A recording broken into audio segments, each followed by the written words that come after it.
Welcome to Plenary 3. I'm Ken Marshman and I'm here to welcome you into my very intimate drawing room. And I'm going to have a little chat with a few guests I've invited over just before drinks. And we're going to talk about a topic that I know not a lot about, but these people know an awful lot.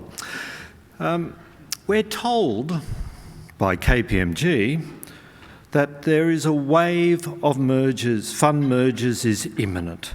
And we could see the number of funds in the market halved in under a decade. And then they've said much less than in a decade. And APRA has made it clear that with trustees acting in the best interests of members will require underperforming funds to merge or exit the industry. So we're going to talk about mergers of funds. And before we do that, I think we've got a question for you to get onto the app and we'll ask that. The question is, has your fund been involved in a merger in the past 3 years? Not will you in the next 3 years.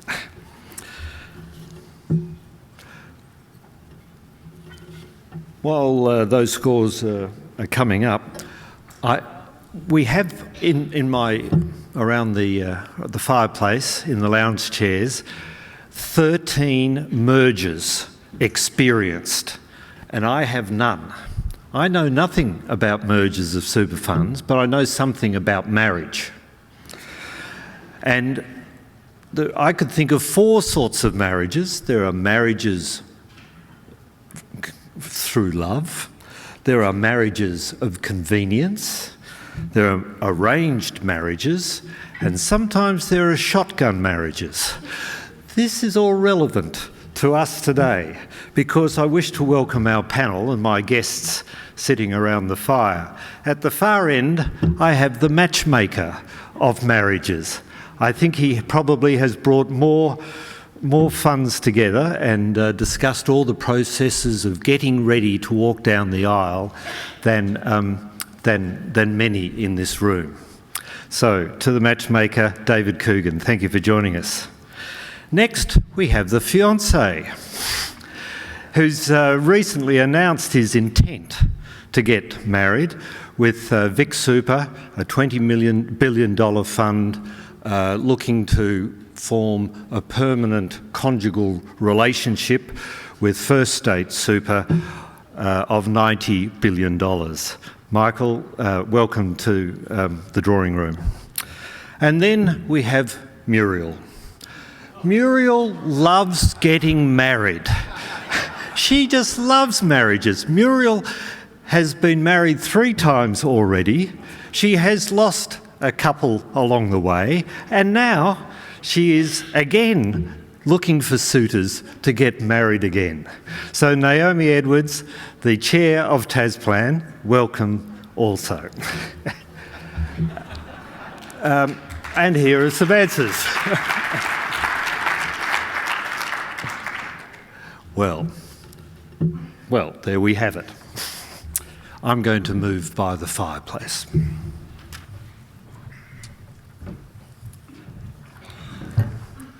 During the course of our discussion, where I hope that we're going to talk about mostly the investment issues of mergers. This is an investment conference, so we're going to have the spotlight on some of the issues associated with merging from an investment perspective.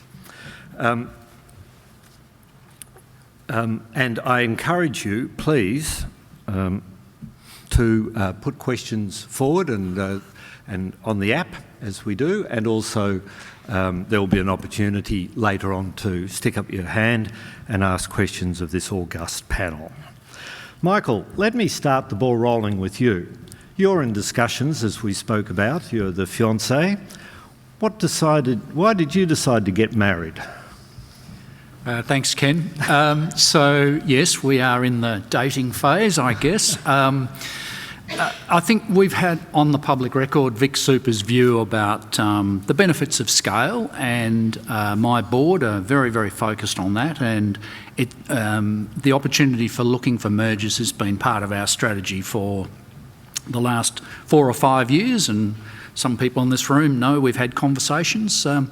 But I think what happened in the last 2 years is that we became increasingly positive about the benefits of scale and what they could do for our members, and particularly in an environment where the industry was becoming much more competitive, where we needed to continue to invest in technology and people to deliver really good outcomes for our members.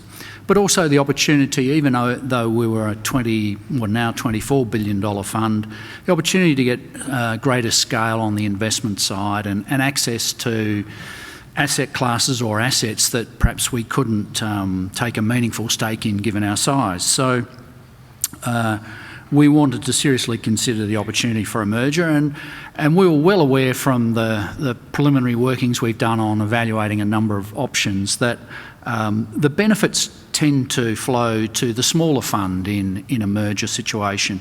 They are usually the one with a higher cost structure and the opportunity to get better benefits from synergies. So very clearly the board gave me a mandate to look at some funds that might be larger than ourselves, and the very obvious choice when you look around the industry was First State Super, not only because of its size, but because it is a very similar fund in terms of culture and an operating model and history. So at first pass, it was a pretty good fit, and I think over the last few months we've just become even more assured that that is the case, and that's the basis on which we're moving forward now. We're in the due diligence phase and heading towards resolving any outstanding issues and hopefully signing a merger deed by the end of the year. So I want to get down later to talk about the due diligence stage, but to do this has to be in the benefit of members. You're a $20 billion fund already. So what does this mean in terms of, so when you look at the benefits, what percentage of the benefits are investment benefits, and what percentage of the benefits are non-investment related, do you think?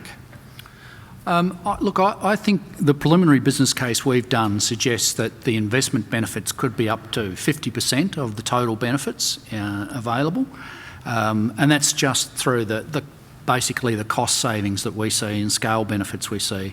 But I think again, it's the other important element to this is the access to other opportunities within the investment world. So the fact that we can get access to asset classes and to individual assets that we can't get currently. So you're telling us that a $20 billion fund isn't of the right scale to survive in this world? Oh no, I think we can survive. I think that's not the issue. The issue for me is what happens when the industry does consolidate, and where would we be in that position? So, I think I have a view, and I think my board share it, that probably over time we will see quite a number of large funds accumulate, and so at the top end there might be half a dozen very large funds, all over $100 billion. There might be a couple of us in that sort of $20 to $30 billion range, and then there might be a few boutiques or niche at the small end as well. And I think our view is that for looking after our members, the best place to be will be in that top end. Thank you. Naomi, you're at a different scale, and in your period of a number of mergers, you've taken the fund, I don't know what, from 5 billion up to 10 billion. How would you respond in the same sort of question that I asked Michael about the investment benefits versus all the other benefits of merger? Thanks, Ken. Yeah, our mergers have taken us from about $2.5 billion to just shy of $10 billion over the last 4 years. And I think that the motivation and benefits for those mergers we expected to mostly be on the administration side, and we certainly delivered enormous savings, particularly on the last Tasplan RBF, where we were able to drop the fee we charge to our members by a third. We've been pleasantly surprised, however, at the impact that it's had immediately on our investment returns and costs, and I think part of that is just for the smaller funds. So we kind of went from being, a $3 billion fund to a $10 billion. It enabled us to move more to mandates, to get out of pooled arrangements and so on, and so we've actually been pleasantly surprised. So I'd probably say for smaller funds, it's maybe 60% administrative scale, 40% investment scale. So when we're talking about these benefits, are we talking about a 10 basis point benefit? Are we talking about a 20 or 30, just on the investment side? David, what experience have you had on that side, trying to estimate the benefit of investment cost? Yeah, it obviously varies from fund to fund depending upon the investment structure. Like, if you're, a smaller fund, you may be invested through unit trusts, which do carry a higher cost structure. So, but if you're some of the larger funds where you're doing a lot of in-specie transfer of assets and merging of managers, and you're really not the overall asset allocation between the two funds is not dissimilar. Then the transition costs are generally not too much. In terms of the ongoing savings, we generally work on 1 to 2 basis points per annum. Per annum, if you're based on the same sort of investment approach. So, Naomi, do you have a view about the estimate of investment cost savings that your mergers have delivered your members? Yeah, our savings were much higher than that, but again, I think that's an advantage of being a smaller fund. We were very pleased at the opportunity the merger announcements or even the MOUs gave us to have a conversation with our managers, and they were very swift to offer to have a new conversation, not just about the fee structure, which they generally offered to reduce, but also how they fit into our portfolio and how they would fit in going forward and how we could become a closer partner. So we didn't have to do a lot to achieve savings, in excess of that. Michael, you must have looked at this question too, because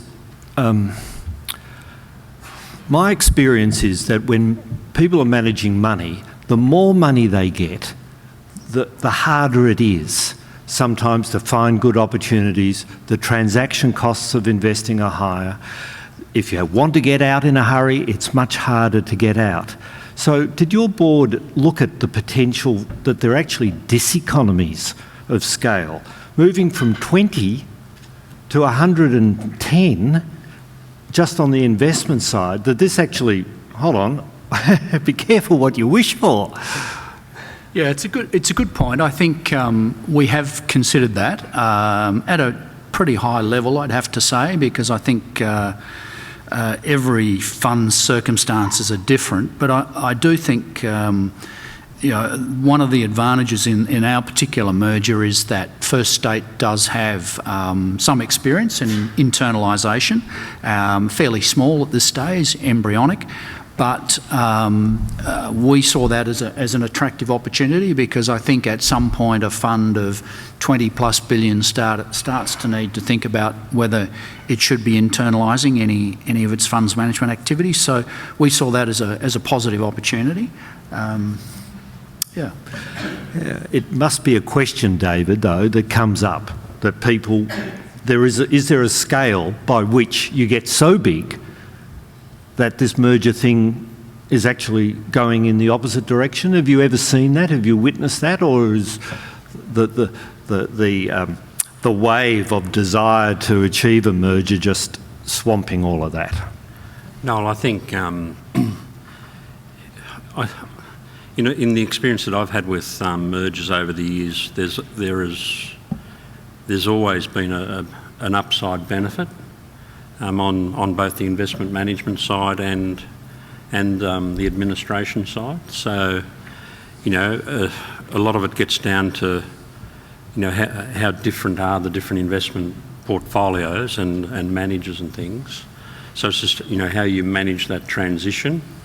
I think the other thing is, the use of a transition manager to help manage the risk, coming up to the successor fund transfer date, and how you manage the whole transition process of moving those and aligning the investment options and different things. So there's a lot of complexity in there, but historically we've always found benefits there.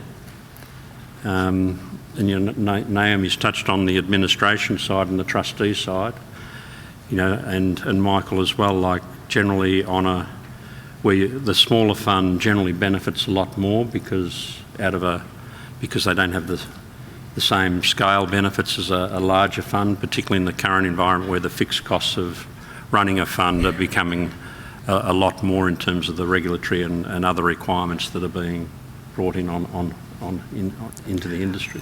Okay, so now I want to move to some of the problems of actually coming together, and what are some of the costs associated. So we've learnt we're going to save our investment management fees, we're going to have new opportunities, we're going to have a different way of investing. Now, all that's good, but there's usually a downside to everything. Naomi, what are some of the experiences and the costs, just the costs rather than the difficulties, some of the things that we've got to put on the other side of the ledger as we look to merge? Thanks. Yeah, on the investment side, in terms of costs, I mean, obviously there are very significant transaction costs, and I suspect that the transaction costs are more for smaller funds than for larger funds. So, for example, with the Tasplan RBF merger, where we were kind of two $4 billion funds, notwithstanding that we had a transition manager who did a fantastic job. Nonetheless, on the Australian and global equities, we probably had a total cost in terms of, being out of the market and transacting costs of about 20 basis points. So pretty high. So if you look at a balanced fund, that's assuming it's 50%, equities, that was a 10 bip hit. Now, obviously, that is a one-off hit, and we had an ROI or time to, recoup the investment of less than 2 years, around 20 months. So we certainly made that money back very quickly, but that is a real cost, and that's probably a feature of the fact that we were, in some pooled vehicles rather than having mandates, and we actually had reasonably different portfolios. And as David said, if your portfolios are more similar, there's less issues there.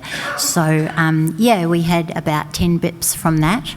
Obviously, stamp duty and capital gains tax are not insignificant. Now, stamp duty varies a lot from state to state. It can really add up if you are holding a lot of direct properties. So just while we're on stamp duty, can you get an exemption from stamp duty when you're merging two funds together?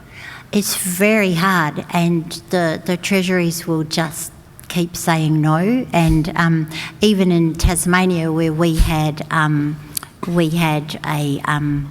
the public sector fund, and the government had passed legislation to, make us merge together, they still said, well, why should we give you stamp duty relief? So it is very tricky. We did eventually get it, but it was a year of fighting and arguing. So I imagine it's very state specific.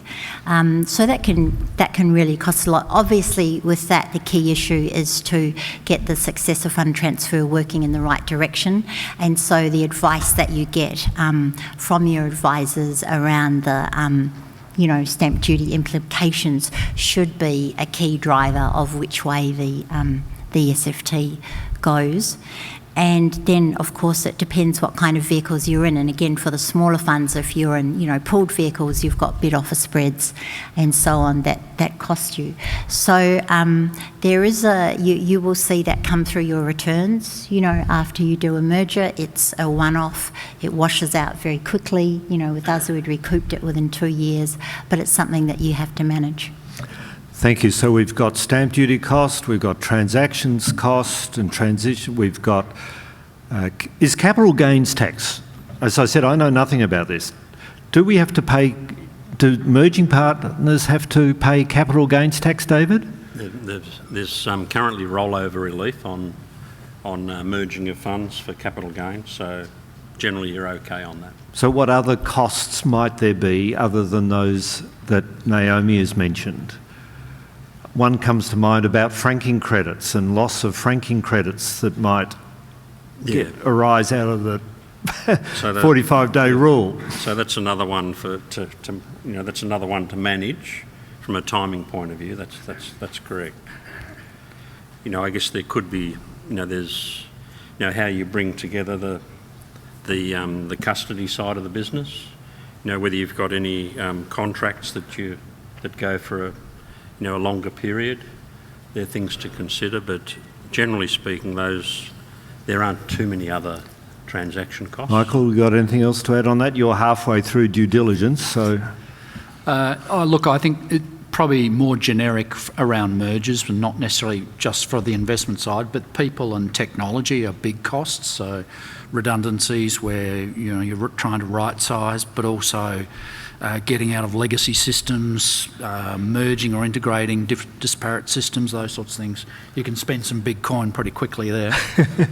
So who pays for that cost? Right, this is a question I've got. Is it the a merger, it's always a merger of equals, we know that, but someone pays. And who pays? Is that a negotiation that takes part between Party A and Party B? Naomi, what's your experience? I think it depends what phase of the merger discussions you're in. So what I've seen is that typically up until the date when you go unconditional on the merger, in other words, you've satisfied all of your due diligence requirements, typically, depending on their size, but assuming they're equal size, the parties would share any direct external costs. Once you've gone unconditional and you're definitely going to merge, that's actually no longer a point of negotiation because you're going to be one fund. It's actually very much finance and tax and accounting driven as to where is the best place for the expenditure to occur to maximise the tax benefits for the combined fund going forward. And so at that stage it actually doesn't matter who meets it, it's where in the accounts do you want it in the acquiring fund going forward or the other fund to maximise the way, because you're assuming you have large capex around systems or whatever, those costs need to be parked where the combined group of members can most benefit from the tax relief on the costs. Right. But presumably when two buckets of assets are being brought together and they flow through to a member's statement and a unit holding, and there has to be a valuation for that at the point of the two funds coming together. And somebody needs to carry certain costs and certain valuations for certain assets. Now, there might be an asset that has no market. You're on the one fund, you own this asset, you say, well, if we'd held this asset through, it would have been valued at X, and the other says, yeah, but no one wants to buy it, it's only Y. How does that work out, Michael? Yeah, good question. I'll let you know.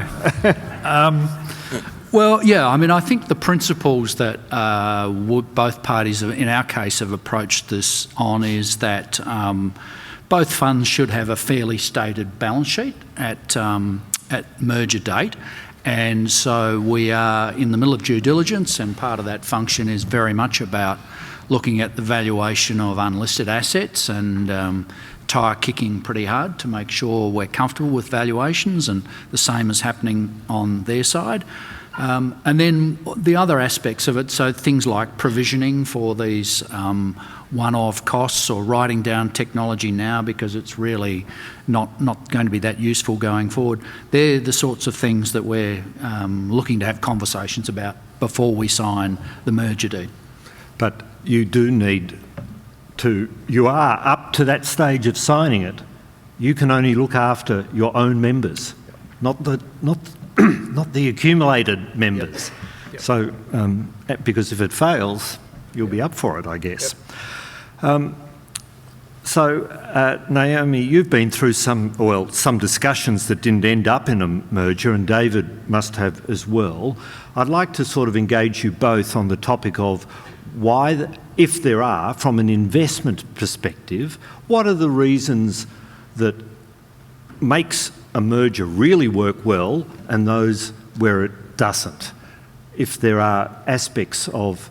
So starting with you, David, what would make a merger really, easy, plain sailing? What are the attributes of the preconditions for that sort of marriage? On the investment side? Yeah, if you can, mostly.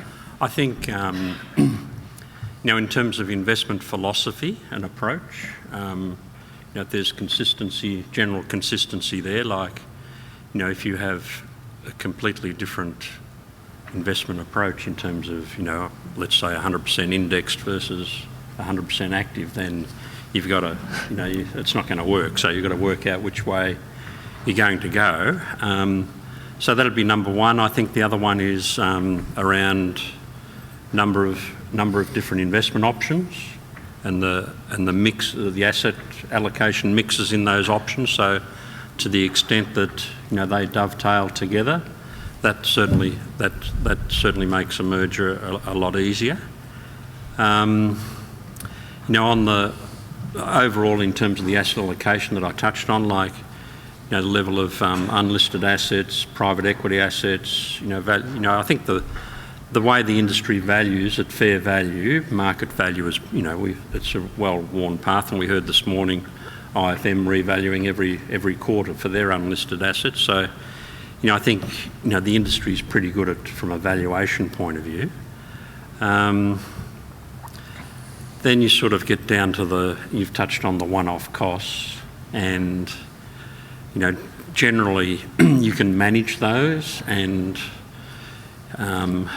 different funds will have different levels of reserves as well, so you can use your reserves to help fund the transition, any differences between the two funds on transition costs.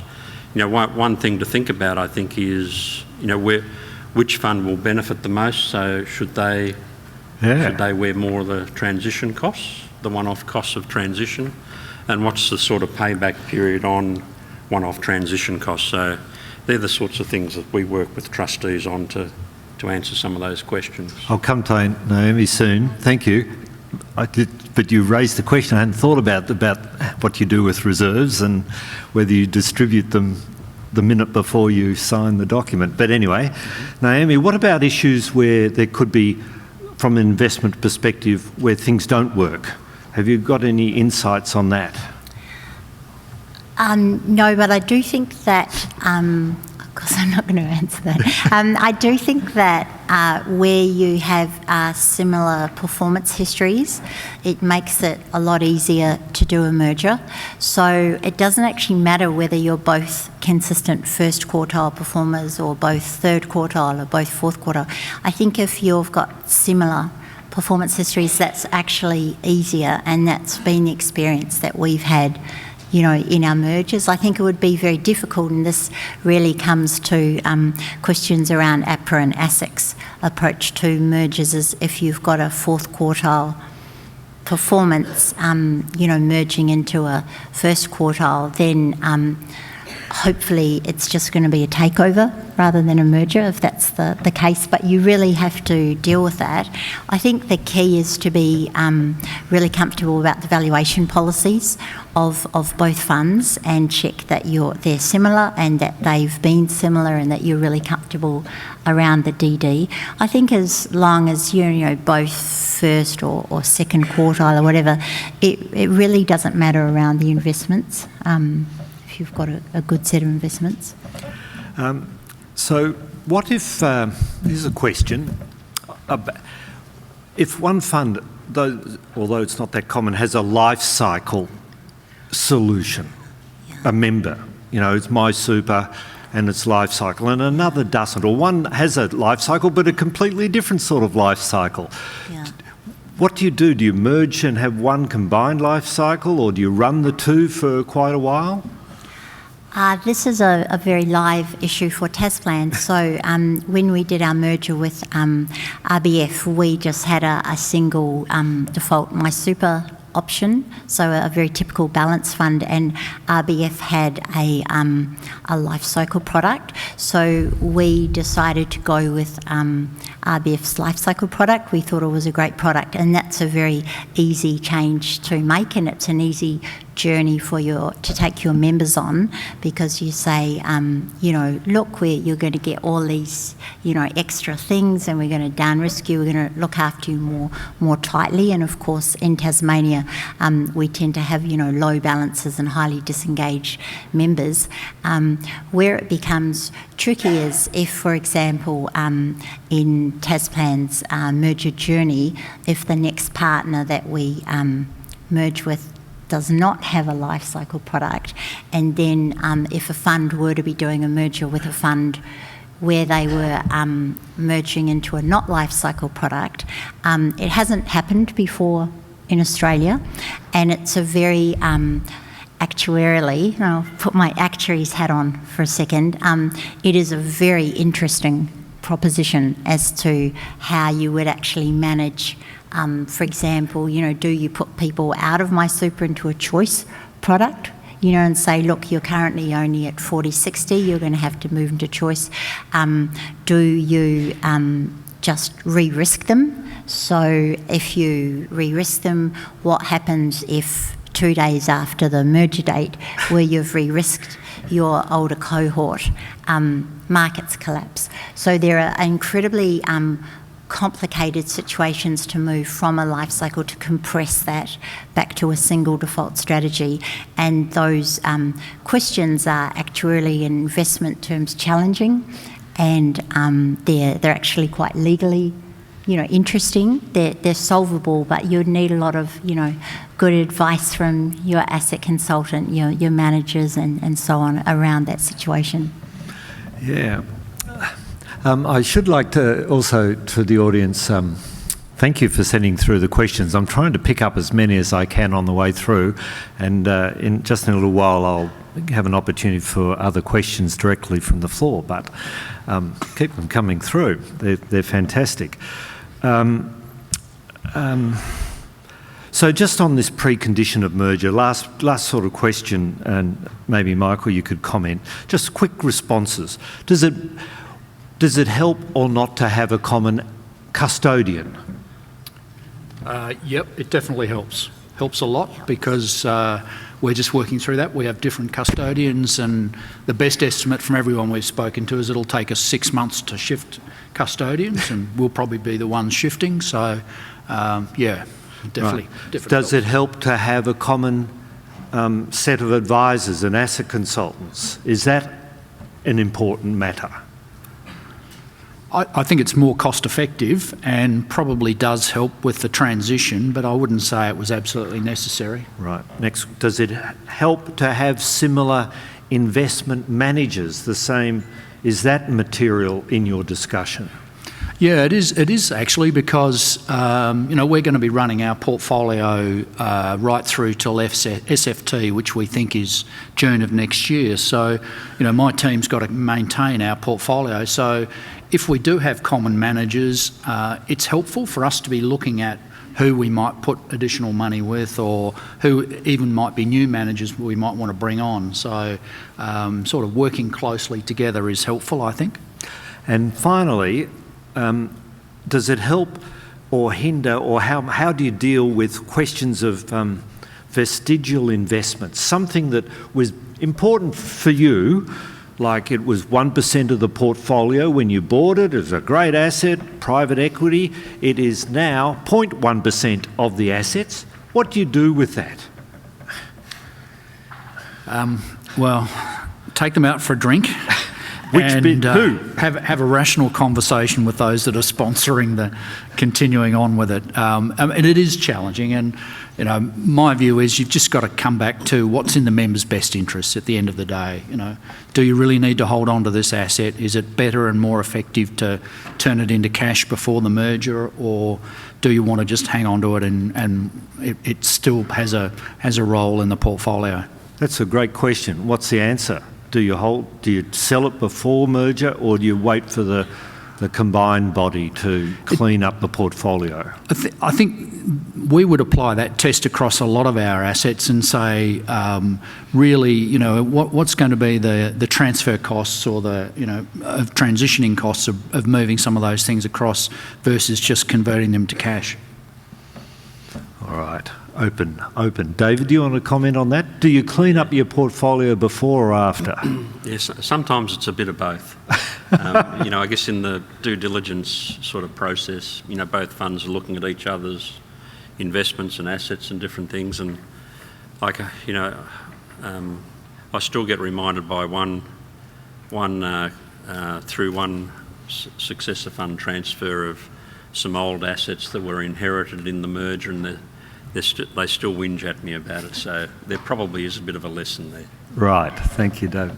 Now, some of the questions that come up are about people issues, and everyone's a player, I've noticed. Everyone's got an interest. They either want the new job, they don't want the new job, they want the package to leave, whatever. So again, just focusing on the investment side, Naomi, have you got some experiences that you can talk about how to manage the people issues in investments, and we know what investment people are like, managing those issues for them in all this uncertainty and how it's going to play out? I think as long as it's not different in investments than more broadly. We always assume that investment people are somehow a totally different species, and I don't think that's always true. I think that can become a self-perpetuating myth. All of the staff and the executive want to have really strong communication about what the process is going to be, and as soon as you're able to communicate that to them, and they all want to feel respected and to know exactly what the trajectory is and what will be the decision-making process and when it will happen about their future roles. We are very lucky in the profit-to-member industry that I think all of our teams, including our investment teams, absolutely get that we're doing this for the benefit of our members. And I've noticed that they are fully involved with that and they see the benefits of the merger and, are quite happy to roll their sleeves up.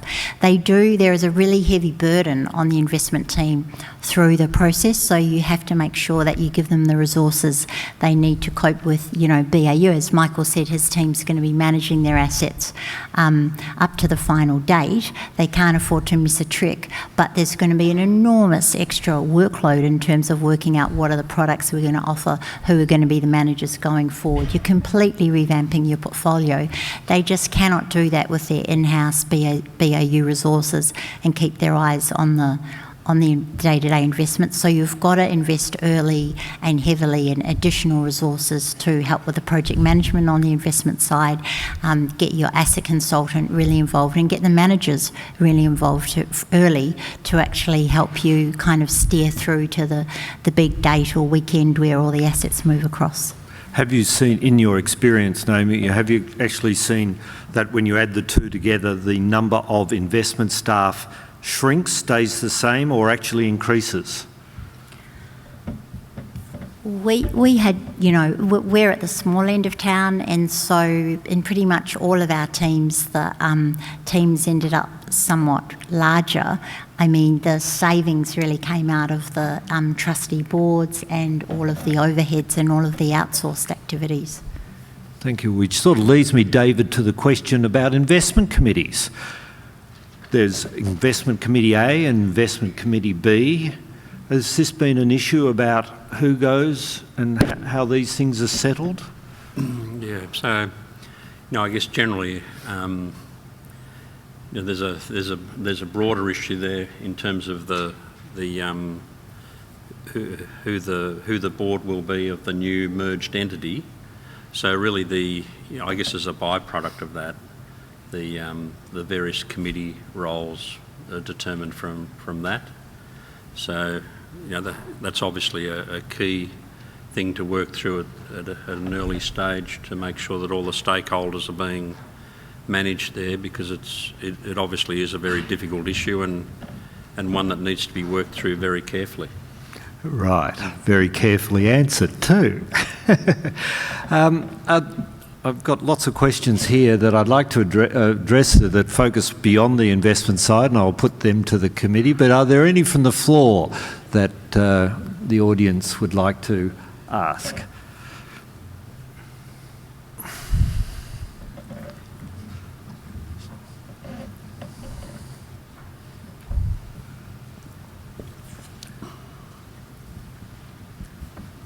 If you could introduce yourself, please. G'day.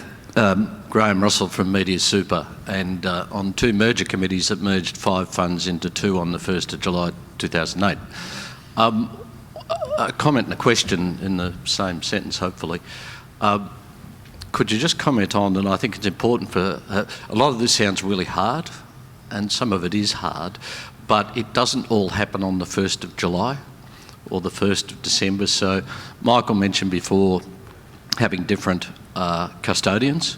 So with our 5 into 2, we moved all the assets to common custodians before the merger date over a period of time, and we had a 12-month plan to fix the portfolio up after merger date. Unfortunately, there was a thing called October 2008, which kind of ruined that plan. But I wonder if, particularly Naomi, having been through it, if you could talk about what sort of time period would a normal implementation plan be, so that it doesn't sound as scary as 1st of July, 24-hour day, we all go down the pub. That's a fantastic question, and we talk about this a lot at Tasplan, and we say that the SFT date, whilst it's a really exciting date, that's just the first date on which we start building our new fund. And so we say that not every single decision has to be decided by SFT date, because you're going to have a new board going forward, a new group of people. Your C-suite will look different, possibly. And so don't try and fix everything before that date, otherwise you'll go insane. I mean, you have to do what you need to do to establish the various legal tests, so the member best interest test, the equivalence rights test. You have to do the reserve true-up. You have to work out what products you'll have on day 1, but it doesn't have to be, you know, every single thing locked down. And in fact, you want to leave a whole bunch of fun stuff for the merge fund to do going forward. And I agree. I mean, the reason that, you know, I'm Muriel or whatever is mergers are a lot of fun, and they consistently they consistently deliver amazing benefits for our members. So it's like, why would you do that? Yeah.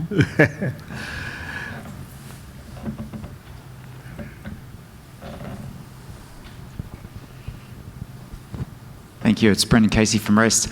One of the many challenges in the mergers, which I haven't really touched on, is the merger of 2 different investment governance frameworks. So I can imagine that with different delegations, etc. That could be a real interesting one. Interested in your comments. Michael, have a crack. Yeah, I agree. It's something we're focusing on in due diligence. We think we've got a really good investment governance framework. That's not to say First State doesn't have, but theirs is slightly different and complicated by the fact that they have some internalisation. So that's a key focus for us, is just understanding how we could bring the 2 together. One point we haven't raised today is about members. After all, it is about, well, you have mentioned members, but about member communications and bringing members along with this. And presumably there is some attachment to their current fund, and now their label's going to change. David, what's your experience and what's the advice on member communications? Yep, definitely. So, you know, trustees need to think about it from a member point of view, and what will the members think of the merger, and what will the other employer and other stakeholders think. It's critical. So getting the communication right once you've decided to go ahead with the merger, and you know what are the reasons and what are the benefits, and you know, to the extent that you can, give some confidence around what it will look like post-merger, They're important things, and then keeping that communication up along the way. So, Michael, you're sort of in this middle area. What have you told your members? Basically, we've just told them that we're in discussions, and we've given them a broad idea of the timetable, and just reinforced that nothing will change in the short term for them.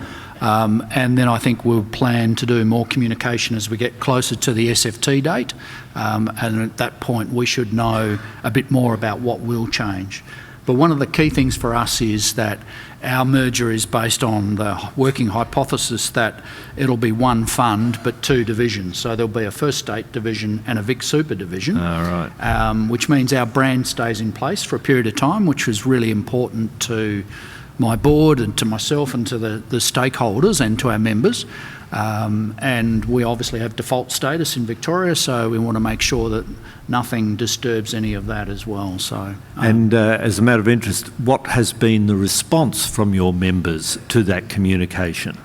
Very positive, I'd have to say, but also a lot of discussion about, from a lot of the members, we love what you do, don't change anything. Yeah. So that's going to be a bit of a challenge as well, I think, for us to manage. I'm going to wrap up by just asking the panel each a very quick question and let them think about the answer, and that is whether they believe that KPMG's statement of the wave of fund mergers is imminent, and whether there'll be half the number of funds inside less than 10 years is true, or what they think will be. But while they're thinking about the answer to that question, the irony did not escape me of having Professor Black talking about oligopolies. And here we are ourselves merging and creating bigger and bigger entities, which we might end up being a victim of our own success. And it's something for us also to think as an industry. Naomi, what's the crystal ball say about the number of funds in the next decade? I agree with KPMG, but I also passionately believe that there is absolutely room for, $2 or $3 billion funds in our industry, as long as they genuinely have a really, really unique value position and a direct relationship with their members. And I think that we are seeing that with some of the new entrants who are coming in and targeting young people who are very focused on, climate change or whatever. And I believe that there's a possibility that they will become very successful, and they will obviously have a small scale because they're startup, and I think there's room for them, and I hope that they thrive and survive. Thank you. Michael? I think Naomi said it all. I'd agree with her.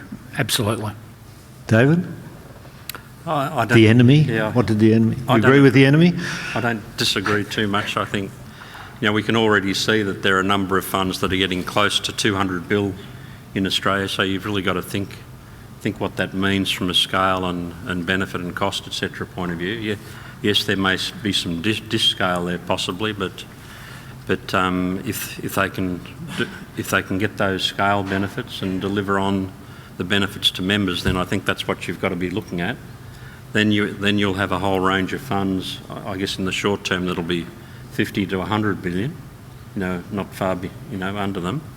And then we're talking, well, what happens to the rest of the market in terms of being a niche player, still accessing the scale of the market and delivering a good service to your particular member cohort. So I think that's what we're talking about.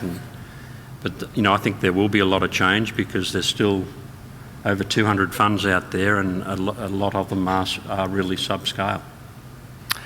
Well, thank you. Thank you for those answers. I'm going to be introducing Claire Marlowe very shortly to the table, but just before I do that, can I remind you all to please rate this session, provide any feedback via the app. I'd like to also thank our panellists who did an excellent job. Thank you very much. I'd also like to thank the audience for giving us some great questions, and as you are fully aware, you received the gift of a donation to the First Nations Foundation, proudly supported by Holding Redlich. Would you please join me in thanking our panel?